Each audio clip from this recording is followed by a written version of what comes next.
පහුගිය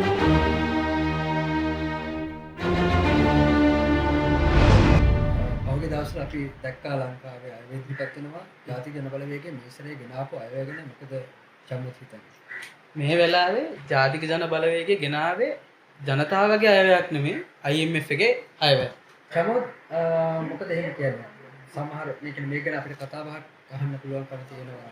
දෙපැත්තටම කරුණු කතා කරනවා. චම්මුත් මොන පදනමක් උඩද කියන්නේ මේක ජනතාවට කොකා කරන්න ඔව්.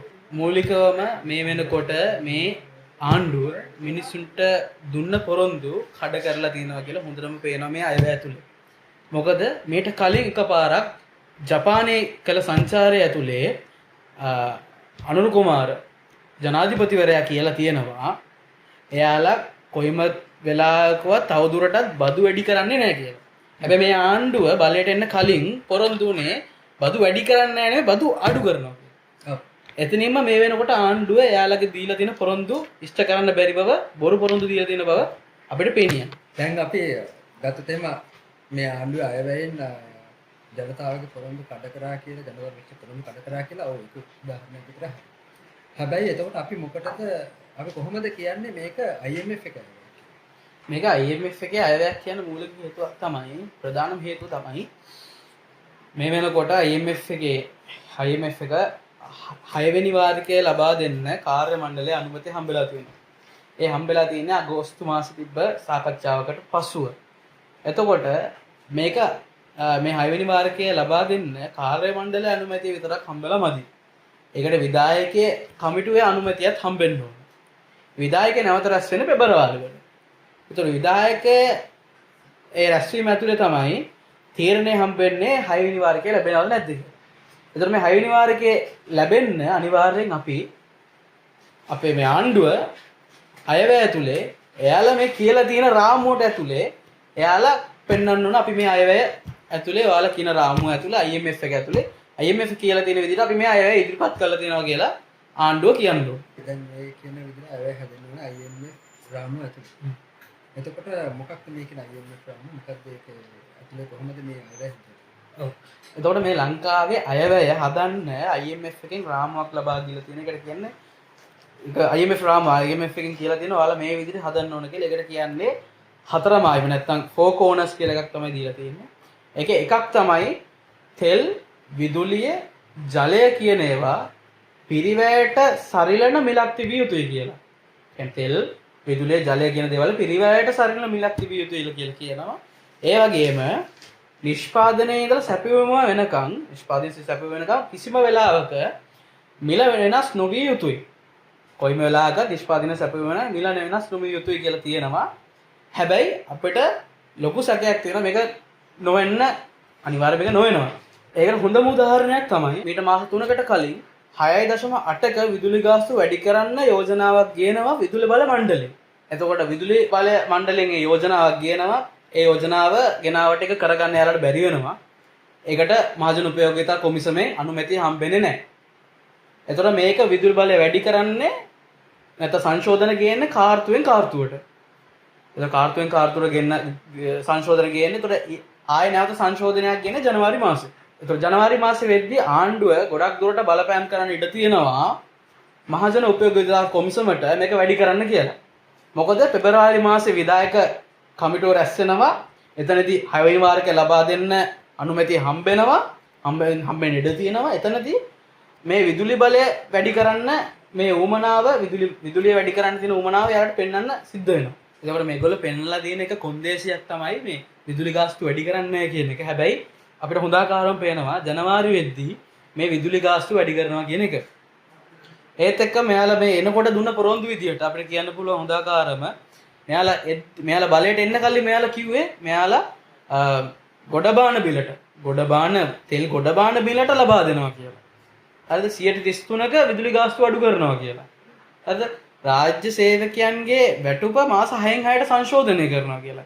දැන් එහෙම කතන්දර කියපු ආණ්ඩුව ඇත්තටම මේ වෙනකොට ඇවිල්ලා අර රනිල් වික්‍රමසිංහ ගෙන්න ගිය ලිබරල් පාලනයම තමයි ලිබරල් වැඩපිළිවෙලම තමයි මෙයා ලස්සන්ට IMF එකත් එක්ක එකතු වෙලා කරගෙන යන්නේ කියලා අපිට හොඳ ආකාරව බලා ගන්න පුළුවන්. එතකොට මේ දැන් දීර්ඝ කාලයක ඉඳලා ඉල්ලීමක් තිබ්බා මේ බලයක ජනතාවගේට ලැබෙන වැටුප් සම්බන්ධ ඉල්ලීම් සැලකිලි ප්‍රමාණය තිබ්බා. මේ සම්බන්ධයෙන් මොකක්ද හිතන්නේ මේ අයවැයෙන් මොන විදිහේ සොලියුෂන් එකක් දීලා තියෙනවද කියලාද කැමතියි. එතකොට මේ වෙලාවේ මලයක කඳුකර ජනතාව දිගින් දිගටම ඉල්ලුවේ පඩිය රුපියල් 2000ක් කරන්න කියලා. මේ වෙනකොට 1550 තිබ්බ පඩිය එයාලගේ මූලික දවසේ දීමනාව එයාලගේ දවසේ පඩිය 1750 වෙනකම් වැඩි කරලා තියෙනවා. එතකොට මේ 1750 වෙනකම් වැඩි කරලා තියෙන්නේ කොයිම වෙලාවකවත් ලාභ ලබන වතු හිමියන්ගේ මුදල් තමයි නෙමෙයි වෙන් කරන්නේ. මේ වෙන් කරන රජයේ මිනිස්සුගේ මුදල්. වතු හිමියන් දිගින් දිගටම ලාභ ලබනවා, මුදල් උපයනවා, ඒගොල්ලෝ ලාභ ලබනවා. ඒ ලාභ උපයද්දී ඔවුන් එකද වෙලා නැහැ කොම වෙලාවකවත් මේ දීමනාව නැත්නම් මේ වැටුප් වැඩිවීම ලබා දෙන්නේ. එතකොට මේ වැටුප් ලබා දෙන්නේ රජයේ භාණ්ඩාගාරය. එතකොට ආයෙ තව ගැටලුවක් තියෙනවා. ඒ ගැටලුව තමයි දවස් 25ක් වැඩ කරන්න ඕන මේ රුපියල් 200 යාලට හොයාගන්න. එතකොට ඇත්තටම වතු හිමියන්ට පුළුවන් වැඩ නැහැ. නැත්තම් එයාලට ජොබ් එක කරන්න එදාට වැඩ නැහැ කියලා උන් යවන්න පුළුවන්. එතකොට දින 25ක් වැඩ කරොත් තමයි මේ දීමනාව හම්බෙන්නේ 200ක මේ වැටුප් වැඩිවීම හම්බෙන්නේ. එතකොට මේ වැටුප් වැඩිවීම තීරණය කරන්නේ යම් ආකාරයකින් බැලුවොත් වතු හිමියන්.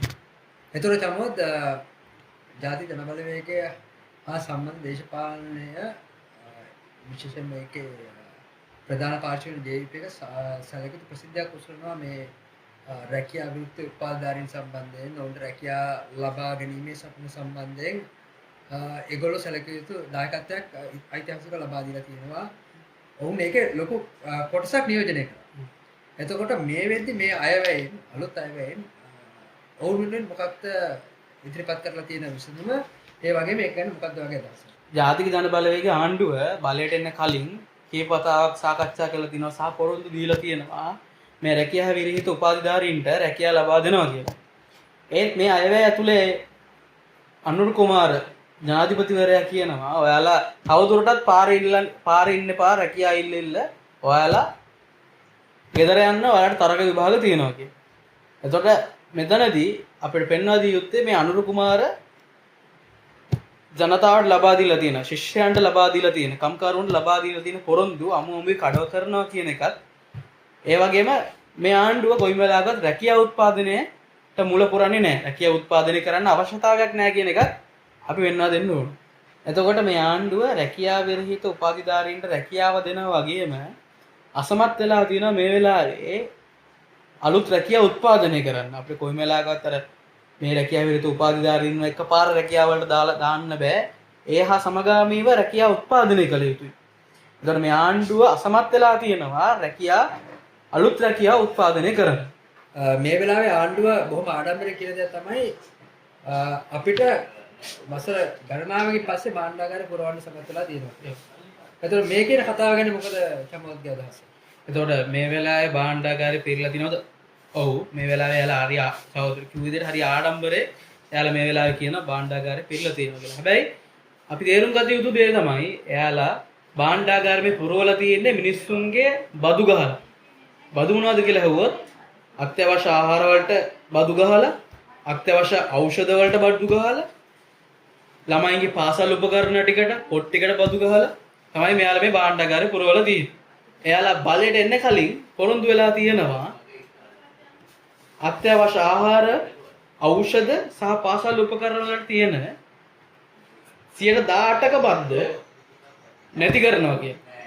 හැබැයි එයාලා ඒක පොරොන්දුනේ පළවෙනි අයවැය.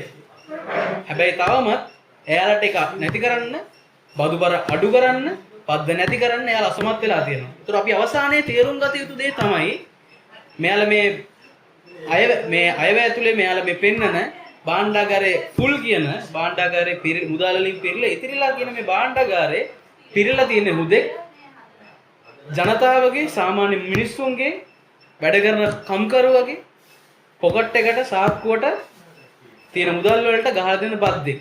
අත්‍යවශ්‍ය ආහාර වලට ඖෂධ සහ පාසල් ළමයින්ගේ පොත්පත් වලට ගහලා දෙන මේ බද්දෙන් කියන එක අපි තේරුම් ගත යුතුයි. ඇත්තටම අපිට අවසානයේ පෙනී යන්නේ මේ රනිල් වික්‍රමසිංහ අරන් ගිය නව ලිබරල් වැඩපිළිවෙල ඒ විදියටම දිගට අනුර කුමාර ජනාධිපතිවරයා අරන් යන බව.